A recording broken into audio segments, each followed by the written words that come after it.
We want to go now to Austin, Texas, where Governor Greg Abbott is overseeing the evolving and ongoing state response to the storm. Governor, thanks very much for joining us. Tell us, if you can, what the situation is in Houston and what you fear in the next few hours with the continued rain and rising floodwaters. Well, this appears to be either the worst or one of the worst floods Houston has ever had. We are measuring it not in inches, but in feet. As you probably have seen, there are countless water rescues. Our first and foremost focus at this particular time is saving lives. And so we are working on as many water rescues as we possibly can and trying to find ways to get people out of harm's way. Do you have a sense, Governor, of the population that is in distress and how many boats, how many helicopters, how many resources you're going to need to move how many people to higher ground and safer terrain? Well, I saw one report that I cannot confirm that there may be as many as 10 million people under flash flood warnings who could be in harm's way. What I do know as far as the rescue is concerned is that both Harris County and the city of Houston have multiple assets that are being used. The state of Texas overnight has provided high-profile military vehicles that will be manned by the National Guard.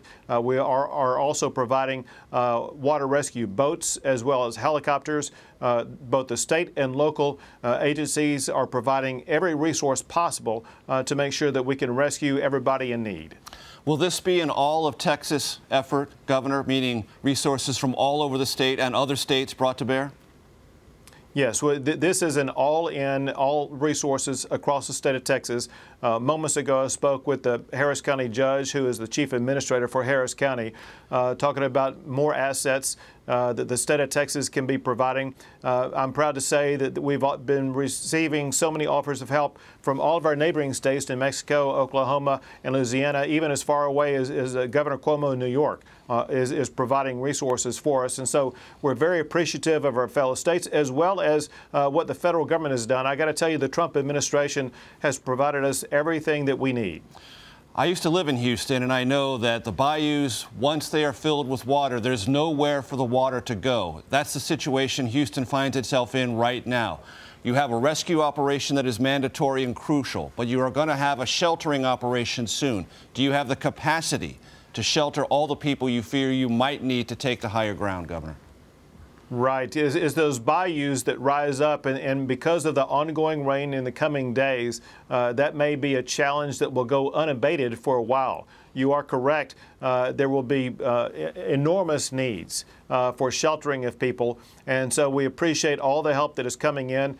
People want to help out by doing things like donating. The best thing they can do is call 1-800-RED-CROSS or go to redcross.org. But we are working as we speak and assembling all the shelters for people who can go to them who need them.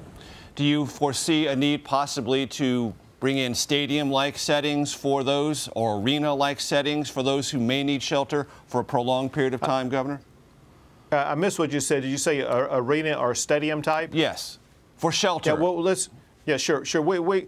We have multiple shelter locations, and in fact, we've had shelter locations pre-prepared in advance of this, arrayed in multiple regions across the state of Texas. I've visited some in San Antonio and Austin and other places, and so we believe that because of our preparedness for this a week in advance, that we will have adequate sheltering, and we're just asking for as many resources as we can get. We're very appreciative to HEB, to Walmart for what they've been providing to people here in the state of Texas. But this is typical Texas, and that is we're challenged all the time, and Texans come together to support our fellow Texans, and we are resilient, and we will overcome this. It's just going to take us a few days to overcome it. After Katrina, the U.S. military came in and brought up substantial logistics, supply movement, and order. Do you foresee any circumstance, Governor, where you might request that kind of effort to assist you?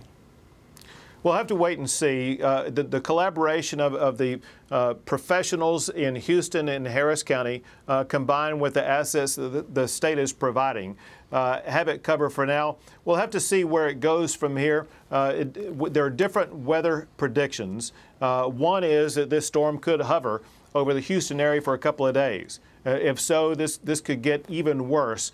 But we will take it step by step.